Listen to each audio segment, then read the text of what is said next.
అసలు వెనకే ఉండి నువ్వు కోర్టుకెళ్ళినప్పుడు ఒకలా ఉన్నావు, ఇప్పుడు ఒకలాగా ఉన్నావు అంటే దాని అర్థం ఏంటి? నువ్వు కేసుని మార్చేసావా, సాక్ష్యాల్ని మార్చేసావా అని కమల్ అయితే అందరి ముందు పల్లవిని అయితే కడిగేస్తూ ఉంటాడు. ఆ మాటలకి పల్లవి భయపడుతూ అలా చూస్తూ ఉంటుంది. ఏంటి అని కమల్ పల్లవిని అడిగిన ప్రశ్నలకి పల్లవి ఏంటి భయపడుతుంది, గట్టిగా సమాధానం ఇస్తుంది కాదు అని అయితే అవనికి డౌట్ వస్తూ ఉంటుంది. ఇక అవని పల్లవి మీద డౌట్ పడుతూ ఉంటుంది. ఇక పల్లవి అయితే కమల్ బాబు ఏంటి నన్ను ఎలా అడుగుతున్నాడు, ఏదైనా తెలిసిందా ఏంటి, ఎందుకు నన్ను ఎలా అడుగుతున్నాడు అని పల్లవి అయితే చాలా టెన్షన్ పడుతూ ఉంటుంది. అలా టెన్షన్ పడుతున్న పల్లవి దగ్గరికి అయితే ఇలా వెళ్ళి అడుగుతూ ఉంటుంది. అవని ఏంటి కోవిలికి వెళ్ళి వచ్చాను అన్నావు, అసలు నుదుటి మీద బొట్టే లేదు, ఏ ఆడపిల్లైనా కోవిలికి వెళ్ళి వస్తే నుదుటిని పెట్టుకుంటుంది అని అనేసరికి వచ్చే దారిలో చాలాసార్లు ముఖం తుడుచుకున్నాను అక్క, అప్పుడు చెరిగిపోయి ఉంటుంది అని అయితే అనేస్తూ ఉంటుంది పల్లవి.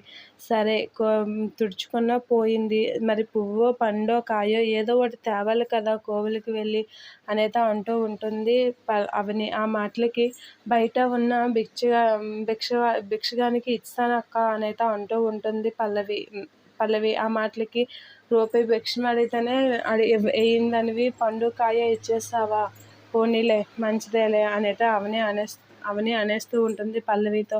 అయితే ఏ కోవిలికి వెళ్ళావు అనేది అడుగుతూ ఉంటుంది. వెంకటేశ్వర స్వామి కోవిలికి అక్క, అక్షయ్ బావ గారు ఇంటికి వచ్చారు కదా, ఆ సంతోషంలో వారి పేరుతో అర్చన చేపించాను అనేది అంటూ ఉంటుంది. అయితే అక్కడ అర్చనకి 100 రూపాయలు అయ్యింది, నువ్వు 100 రూపాయలు ఇచ్చావా ఎక్కువ ఇచ్చావని అంటే 100 రూపాయలు ఇచ్చాను అక్క, 100 రూపాయలే అనేది అంటూ ఉంటుంది.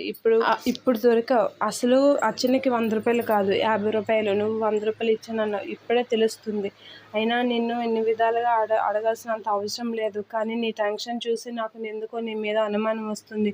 ఈ కేసులో కానీ నువ్వు కానీ ఉన్నావని తెలిస్తే మాత్రం పల్లవి వదిలేదే లేదు అని గట్టిగా వార్నింగ్ ఇస్తూ ఉంటుంది పల్లవికి అవని.